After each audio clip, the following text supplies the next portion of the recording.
Baik, perkenalkan kami dari kelompok 7 ingin mempresentasikan materi tentang metodologi pengembangan perangkat lunak. Dengan anggota kelompok itu yang pertama Margaret Eunike Takasili, Davon Tasen, saya sendiri, Rizky Ayub Lawrence Kadowati, selanjutnya ada Abraham Victor Israel Tumbel. Yang pertama pengertian metodologi waterfall. Metode Metode waterfall adalah konsep pengembangan yang menekankan pada langkah sistematis, sehingga proses penciptaan sebuah sistem harus dilakukan secara berurutan, mulai dari tahapan identifikasi, kebutuhan, sampai ke proses perawatan. Langkah itulah yang kemudian dianalogikan seperti sebuah air terjun dan mengalir dari atas ke bawah. Setiap proses dilakukan selangkah demi selangkah, tidak boleh berloncatan. Namun, beberapa orang menganggap bahwa proses ini kurang fleksibel karena hanya bisa dilakukan secara satu arah. Kemudian ada tahap dalam metode waterfall. Yang pertama ada analisis, design, implementation, testing, deployment. Yang terakhir ada maintenance.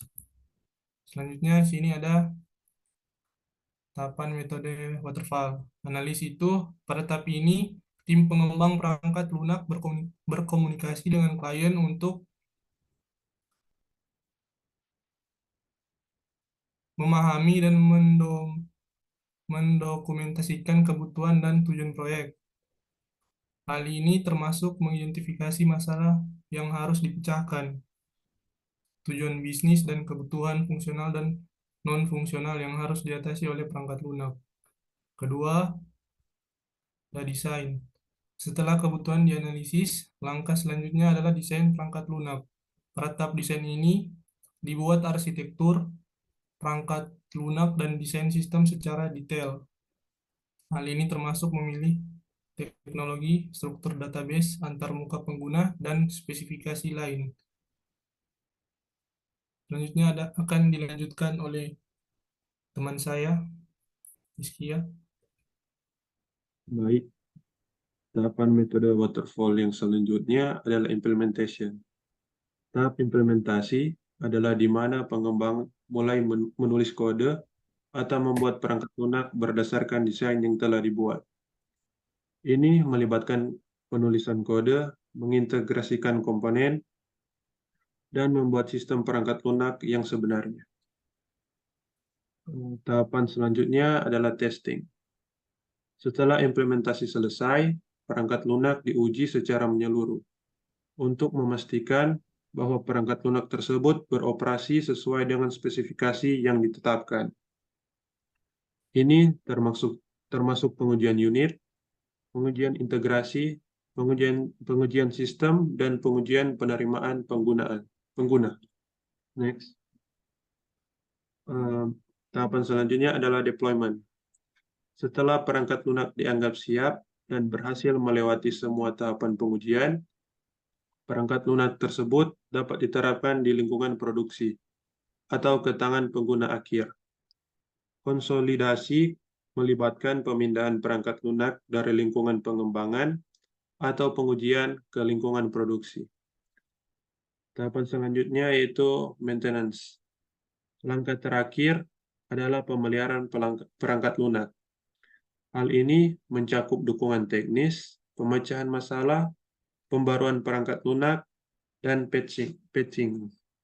Jika ditemukan masalah atau diperlukan perubahan saat menggunakan perangkat lunak dalam produksi. Next.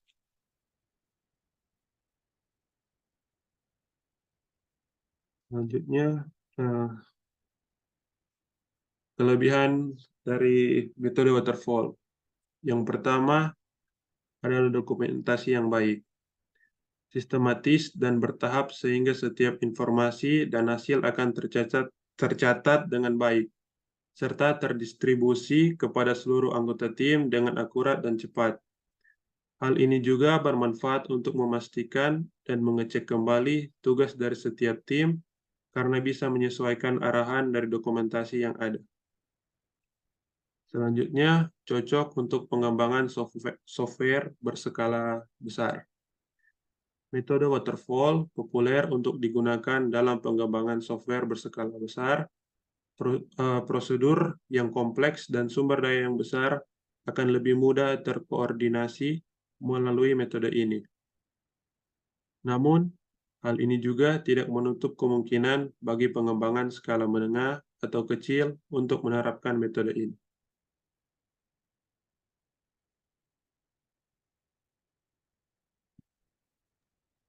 Baiklah, sekarang kita lanjut ke dalam kekurangan waterfall. Terdapat 3 kekurangan, yaitu yang pertama, kurang fleksibel. Tahapannya yang sistematis membuat metode ini kurang fleksibel terhadap perubahan yang mungkin saja diperlukan di tengah pengembangan. Setiap anggota pengembang harus mengikuti petunjuk dan standar yang telah ditentukan di tahapan awal. Selain itu, pihak klien juga kurang bisa memberikan saran atau masukan kepada tim pengembang selama proses pembuatan. Yang kedua, estimasi waktu pengerjaan yang lebih lama. Prosesnya yang dilakukan secara bertahap dan tidak memungkinkan adanya pengerjaan secara bersamaan juga membuat metode waterfall membutuhkan waktu lebih lama. Oleh karena itu, metode ini telah dianggap terlalu tua oleh beberapa orang. Setiap proses harus dilakukan secara satu persatu, sehingga tidak boleh ada 2 aktivitas berbeda dalam satu waktu. Yang ketiga atau yang terakhir, yaitu sulit untuk melihat gambaran sistem yang jelas.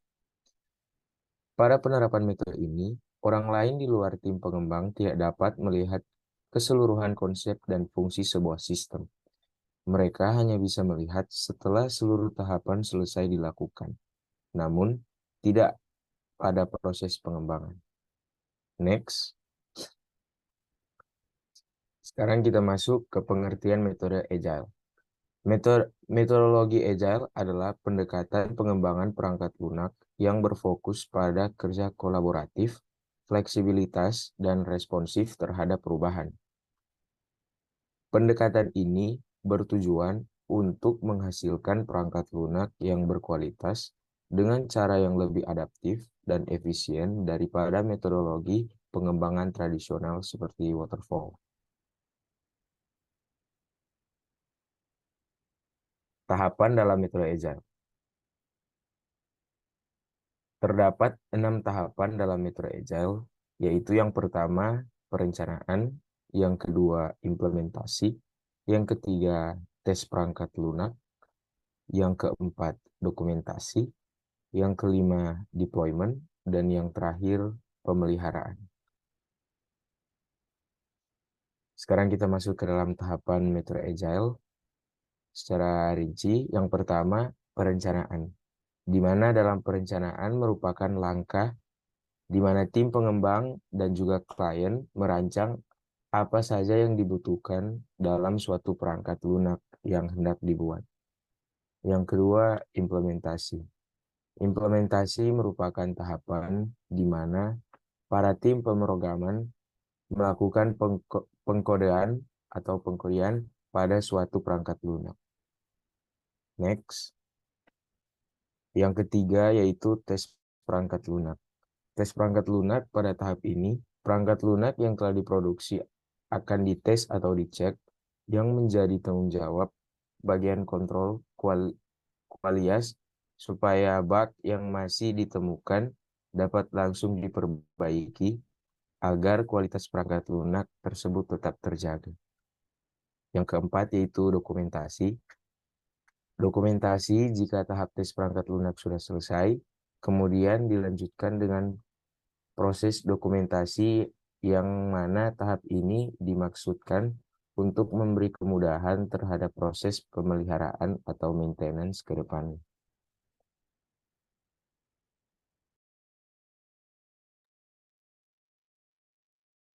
Baik, tahapan metode yang selanjutnya adalah deployment.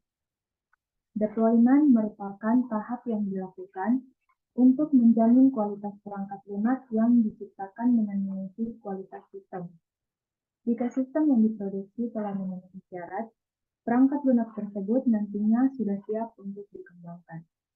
Dan yang terakhir adalah pemeliharaan. Pemeliharaan tahapan terakhir yang dilakukan dalam metode agile adalah pemeliharaan atau maintenance. Tahap ini ditujukan supaya tidak ada lagi bug yang mengganggu perangkat lunak. Maka dari itu, pemeliharaan ini merupakan tahap yang sangat penting dan harus dilakukan secara berkala agar kualitas selalu terjaga. Next. Kita masuk pada kelebihan metode agile. Yang pertama, dengan mengacu pada kebutuhan dan penilaian konsumen, metode agile memiliki kualitas perangkat lunak yang lebih baik. Kemudian, feedback konsumen membuat para konsumen merasa puas dan lebih dihargai karena software yang diinginkan terpenuhi. Selanjutnya, metode ini mengedepankan kepuasan dan kebutuhan konsumen, sehingga bersifat fleksibel dan bisa diubah sewaktu-waktu sesuai kondisi. Selanjutnya, dalam melakukan pengembangan lebih terprediksi dan memiliki fokus yang bertahap sehingga risiko yang terjadi dapat diminimalisir. Next. Selanjutnya, metode agile tidak memiliki banyak perencanaan sehingga bentuk produk akhir dari perangkat lunaknya kurang jelas dan sulit ditentukan, terutama jika mengikuti kebutuhan konsumen yang terus berubah-ubah. Dan yang terakhir, metode agile mengedepankan komunikasi antara tim dengan konsumen.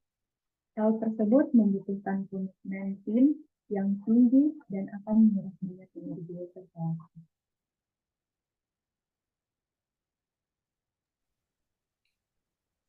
Baik, sekian presentasi dari kelompok 7. Terima kasih.